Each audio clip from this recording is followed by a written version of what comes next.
Ayo, straight from his home in Baltimore, Maryland. It ain't quite live, but it's right on time. It's the Mr. Lewis Weekly Update with your host, Mr. Lewis. Thanks, Jelani. Hey, everybody. Welcome to episode 3 of the Mr. Lewis Weekly Update. To all my students, don't forget, we have virtual classes on Tuesdays and Wednesdays. Now, if you've been paying attention to the news, Governor Hogan has closed schools till May 15th. And I know what you're all feeling. No! Feel the same way. So come to virtual classes on Tuesdays and Wednesdays and we can talk about it. We have a great show for you all tonight. Plenty of guests, plenty of information. So let's get right down to it. If you've been watching the show, you know what I'm about to say. Let's go to the big board. You'll see everything. You'll see the big board. That is precisely the idea, General. Ah, yes, the big board. I hope you're all holding up really nice during this pandemic. You know, it's really easy to get upset. It's really easy to get down in the dumps. But if you are feeling blue, Jelani and I have the remedy for you. Bringing you some good news for a better mood. Here's a little bit of happiness. Our first little bit of happiness comes all the way from Turkey. A 37-year-old man does a penguin dance with the medical staff before being discharged from the hospital that was treating him for his coronavirus, his COVID-19. Let's check it out.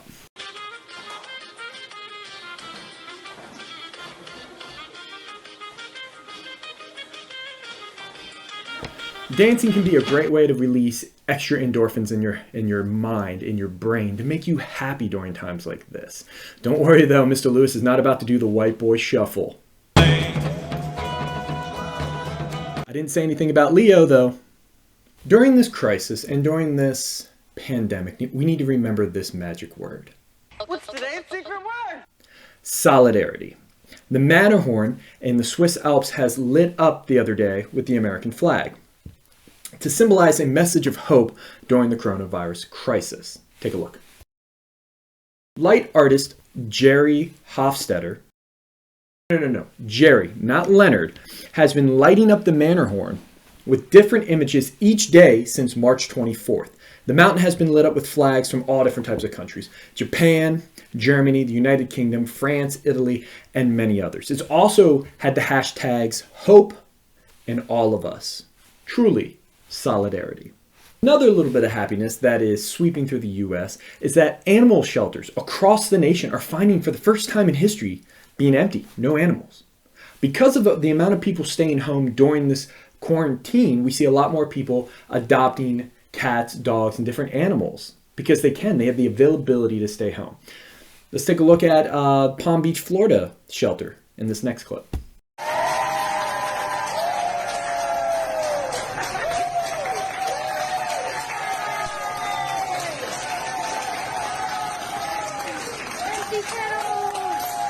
Now, if you haven't been able to tell, my hair is getting a little long. I'm sure a lot of you need haircuts, need to go to your barber or to your beautician or your stylist.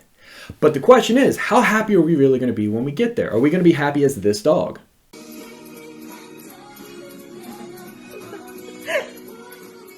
I know I am. And come on, that's adorable, right? I'd like to end this week's little bit of happiness with a congratulations to my good friend, Mr. McCormick, another fellow social studies teacher at Dundalk High School. This weekend, he celebrated 22 years of marriage with his lovely wife. And, you know, he did something special. So to Mr. McCormick and your wife, congratulations, 22 years. That's a big milestone. So that ends this week's little bit of happiness. High five. To all of you doing good deeds during this time, to all of you posting inspiration and keeping us a little bit happy. With all that being said, I want to... Sorry to interrupt, Mr. Lewis, but we got the one and only Eric Taft from BuzzLime Studios on the line. Oh, okay, cool. He's early. Take it away, Jelani. To keep you abreast of what's relevant, let's get to poppin' fresh with professionals. Hey, Mr. Lewis. Thank you so much for having me. My name is Eric Taft, and I am the owner and operator of Buzz Lounge Recording Studio in Baltimore, Maryland. I'm also a professor of music technology at the University of Maryland, Baltimore County. Now, quarantine, all this craziness in the world has prevented me from working at my studio and not seeing clients, but the beauty of the nature of my work is that I'm able to work from home. I'm able to still mix projects from the comfort of my apartment, which is great. But in addition to that, I found that to help keep my mind occupied and keep me busy, music is a wonderful thing. So if you're if you find yourself with a lot of free time and, maybe you're bored, maybe you're tired of playing video games and you're exhausted of scrolling through Facebook and Instagram and all that, pick up an instrument. There's tons of companies that are offering great resources to help you learn how to play instruments if you've never done that before. One of these companies is the company Fender. They make guitars.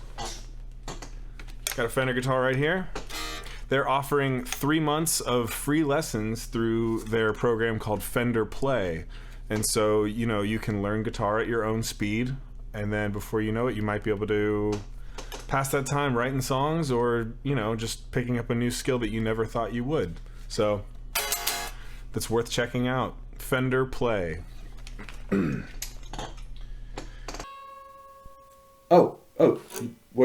not gonna have a jam session. Oh, Jelani!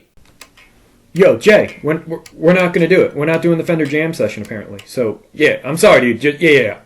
Put it away. Yeah. Put it away. Back to you, Eric. Another thing that's really great is all the technology. So we're finding that, I'm having to teach all of my courses online as opposed to in the recording studio at UMBC. And what I'm finding is that there are plenty of really, really great resources online that allow me to teach and bring these resources to my students, even though we're not in the recording studio environment. And so one of these things that's a really great tool, if you are an Apple user or an iPhone user, is the program GarageBand. So GarageBand is a free program that comes on your Apple computer, or it's for free on iPhone. And even if you don't have a strong musical background, you can still create pretty awesome music productions. So I've got it pulled up right here on my iPhone. And like I said, it's a free app. And before you know it,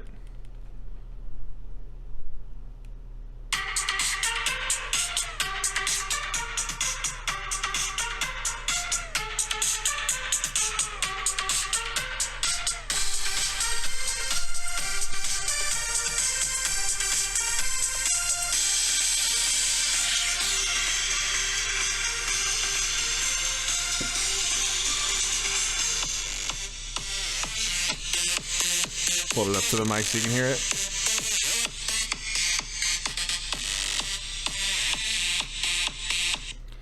Now, that's just using the built-in samples and loops that GarageBand includes, and there's tons of libraries that you can download for free just within the app. The other great thing is that you can also use the microphone on your phone to sing or play an instrument into it, or you can they have a built-in library of instruments such as pianos, strings. They have a really cool computer-generated acoustic guitar engine, so you can just select the chord that you want to play, and it'll play that at the tempo that you've designated and over the drum beat that you can design or that you can automatically generate. Pretty powerful tool. Honestly, this is such a great time. Unfortunately, given all the uncertainty of the situation, music can be a really great way to keep your mind busy, stay creative, stay active, and honestly, you might find yourself exploring something that you didn't really ever think that you would be interested in. So I definitely recommend, challenging yourself, picking up an instrument, something that you would never think to do, or, maybe dive into the world of music production. It's it's entirely technologically based, and there's plenty of great resources at your disposal. There's also the synth manufacturer, this company called Moog, M-O-O-G. They were giving away their Model D app for free on iOS as well. So it's a great synth plugin. Actually, if you download it on your iPhone, you can integrate it into the GarageBand app as well, so you can use the sounds from this app in your GarageBand projects. But yeah, I challenge you to push yourself and strive to be creative, and that's what's going to, I mean, for me personally, that's what keeps me going. You know, I can sit around and play video games and watch TV. I can only take so much Netflix in a day. I can only handle so much Tiger King. So, you know, I got to be creative. So that's my words of advice to you. Back to you, Mr. L. Thank you, Eric. Staying with the theme today of music, Kinsey Matthews from Us and Us Only on Top Shelf Records is going to play his song Lawn for you guys from the album Full Flower. Here we go. Hello.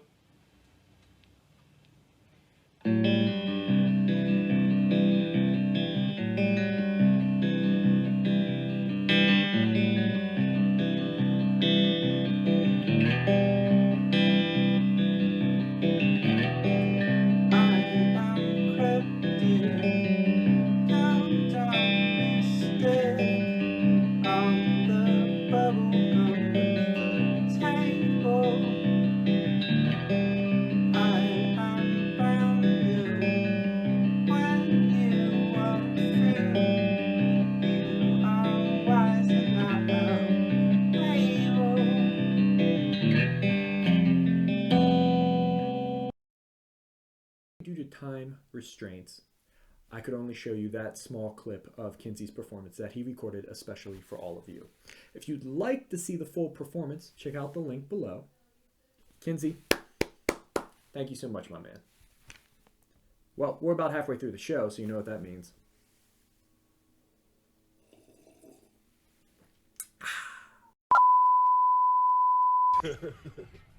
Nothing like a look back at what used to be, so here's a flashback to this day in history.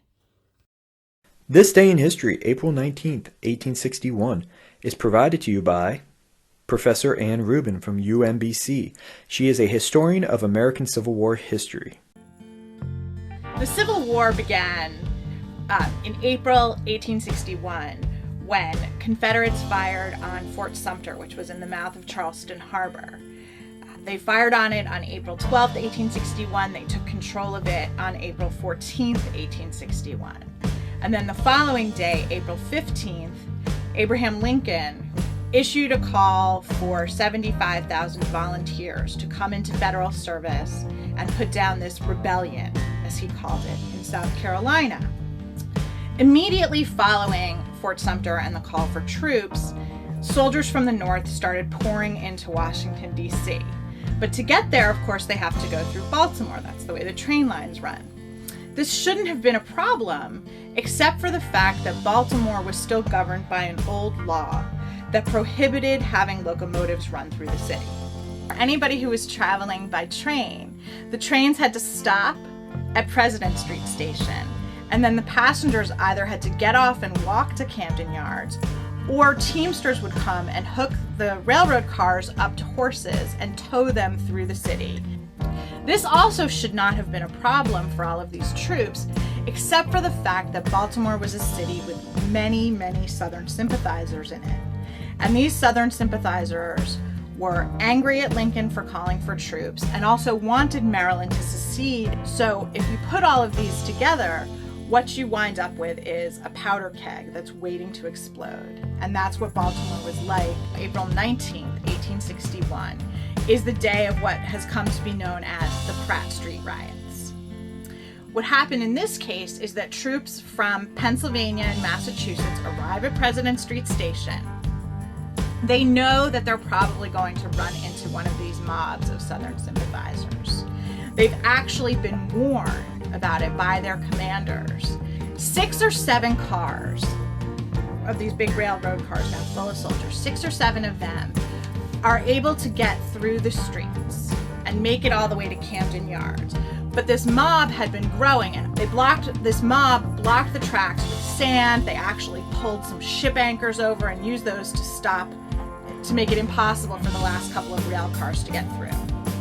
Those cars then return to President Street Station. The men get off the rail cars and start marching through the streets of Baltimore to get to Camden Yards. The crowd is incensed by the presence of these Pennsylvania and Massachusetts troops. They start throwing things at them. They're throwing bricks, they're throwing oyster shells. Gay Street was arrived at this point and they pull up the paving stones and start hurling paving stones at the soldiers. At some point, somebody fires a shot, and it's one of those questions: was it one of the soldiers? Was it one of the mobsters? But then the soldiers take this as their cue to open fire, and they start firing into the crowd. When all the dust finally clears from it, accounts of the number of casualties differ. Historians put it at somewhere between 12 and 16 people killed. These are considered the first people actually killed in the Civil War.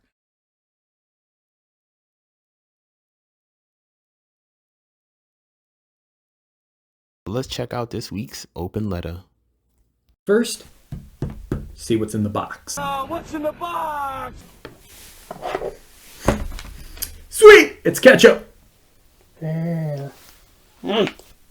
Dear Ketchup, you were invented in China during the 5th century AD. Originally, you were made from the intestines, bladders, and stomachs of some fish. Lucky for us, you're now tomato-based, and 97% of American households keep you in their kitchen. We even have a national holiday for you. It's June 5th, and guess what it's called? National Ketchup Day. Woo! Anyways, Ketchup, thank you, and sincerely, you make things taste better. Well, folks, that's our show for week 3. Don't forget to wash your hands and be like Mr. McCullough here. Please wash your hands. Stay safe, stay smart, stay stellar. I'll see you next week. Yeah, I'm going to finish this. Oh. I try and hold my breath. That song bores me to death. I try and hold my breath.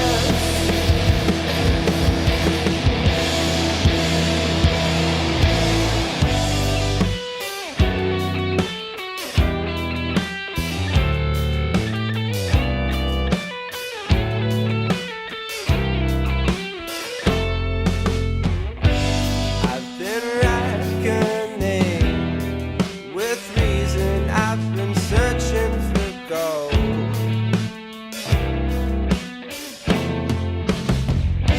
Have you sold your soul? I'm wondering.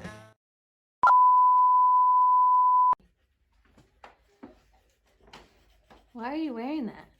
Keeps the hair out of my face. That's all, kid.